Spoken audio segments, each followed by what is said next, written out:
मिलेगा जिससे उनकी यारी है, और क्यों है वही पुराने छाए, इस पर कोई कमेंट। अब इतनी मेरे शहर की, इसमें इतने बार गई, एक नहीं दो नहीं 4 से 2 दर्जन के पार गई। एक प्रतिबद्धता पड़े श्री सुमित मौका को दिया जाएगा। और जहां तक रही वाह क्या बात है कि तो बहुत विस्तृत में इन्होंने बताया ही। अब क्या है, बहुत सारे लोगों को बहुत सारी जो कंप्लेंट है। मैं टेक्नोलॉजी में पीएचडी हूं और हिंदी में आपको कविता सुनाने जा रहा हूं, अपने आप में मेरे लिए एक उपलब्धि की बात है। मैं इंजीनियरिंग कॉलेज में पढ़ाता हूं, तो पहले तो मैं कुछ चटपटी बातें करना चाहता हूं, क्योंकि उद्देश्य ऐसा है कि कुछ गंभीर कविता सुनाऊं या हंसी का कविता सुनाऊं। उससे पहले एक प्रश्न के साथ में अपने 10 मिनट या 5 मिनट जो भी आपने मुझे प्रदान किया है, कि जब हमारा देश आजाद हुआ था तब हमारी जो तादाद थी, तब हमारी जो जनसंख्या थी वो कितनी थी? लगभग 30 करोड़ के आसपास। लेकिन आज हमारी जनसंख्या जो है 130 करोड़ है। मतलब पिछले 65 वर्षों का जो हमारा सबसे बड़ा पराक्रम है वो यही है कि हम 30 करोड़ से 130 करोड़ हो गए। अब सर्वप्रथम जो मैं कुछ मुक्तक प्रस्तुत करना चाहता हूं। हर घड़ी जीवन का शुभ मुहूर्त है, हर घड़ी जीवन का शुभ मुहूर्त है।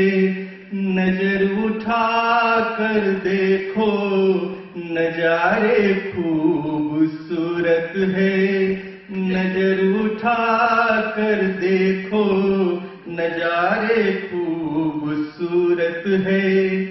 कुछ भी करो मगर ये कभी मत भूलो, कुछ भी करो मगर ये कभी मत भूलो।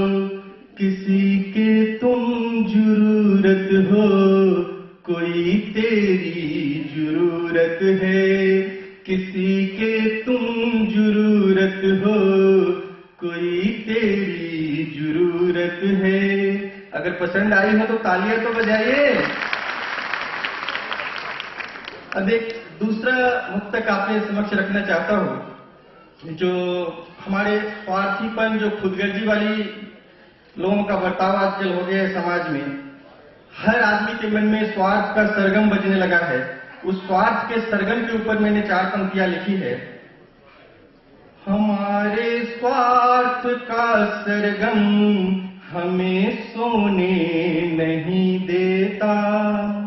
और मेरा दावा है कि मैं इसके बाद दूसरी पंक्ति जो बोलूंगा उसकी आधी पंक्ति आपके मन में पहले ही आ जाएगी मेरे बोलने से पहले।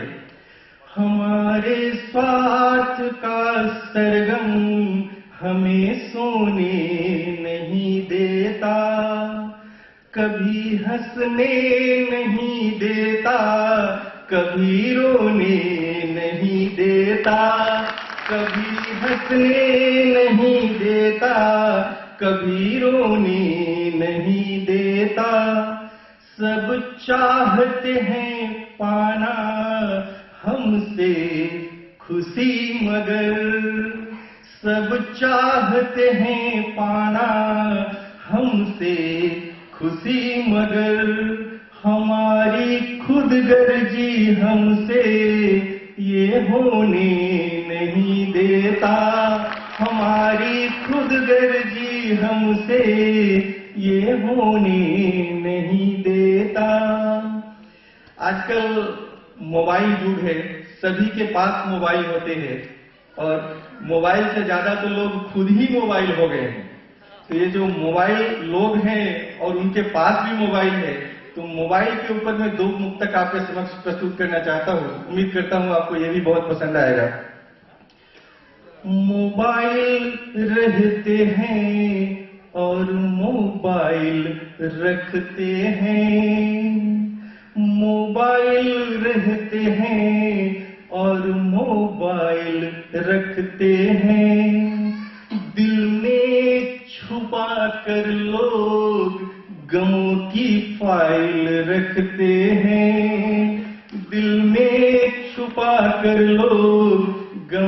की फाइल रखते हैं। हर रिश्ते में अब बढ़ रही दूरियां, हर रिश्ते में अब बढ़ रही दूरियां।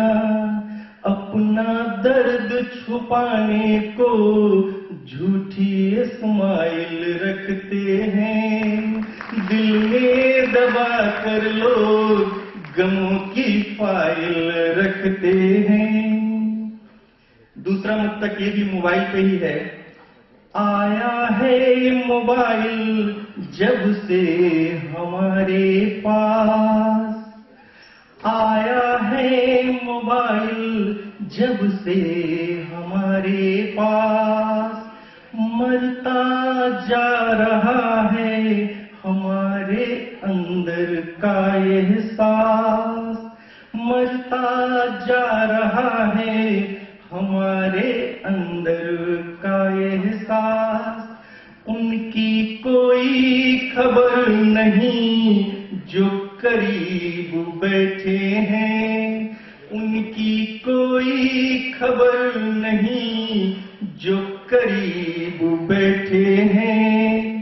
जो दूर है हमसे बन बैठा है वही खास, जो दूर है हमसे बन बैठा है वही खास।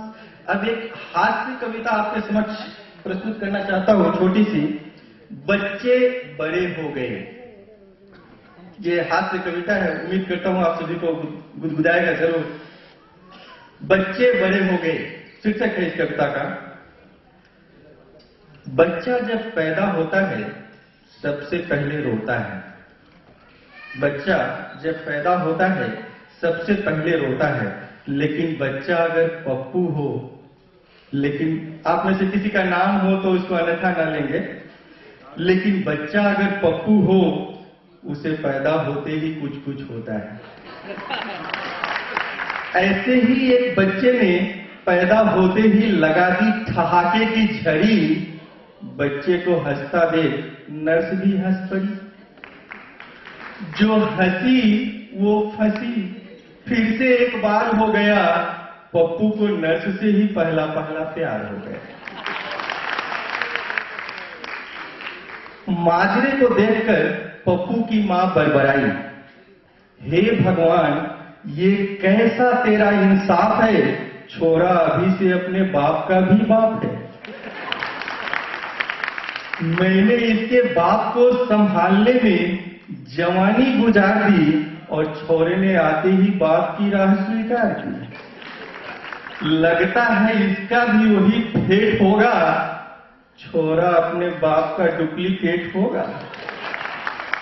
घरवाली की व्यथा को भांपकर पप्पू का बाप बड़बड़ाया, हे भाग्यवान मुझे ही क्यों कोस रही हो, हे भगवान मुझे ही क्यों कोस रही है, तुझे भी कब अपनी होश रही है।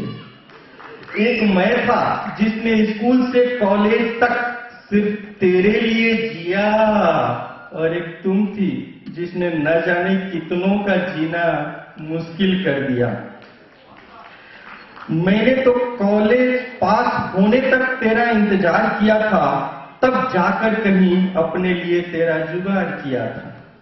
माँ बाप को झगड़ता देख, बच्चे जनरली माँ बाप को झगड़ता देख कुछ बोलते नहीं लेकिन सोचते जरूर है।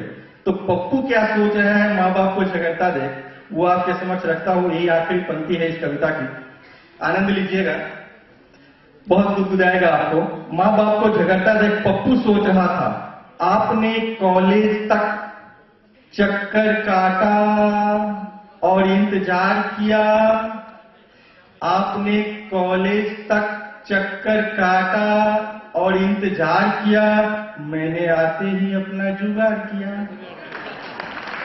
आप क्यों अपनी पुरानी सोच को ढो रहे हैं, आप क्यों अपनी पुरानी सोच को ढो रहे हैं।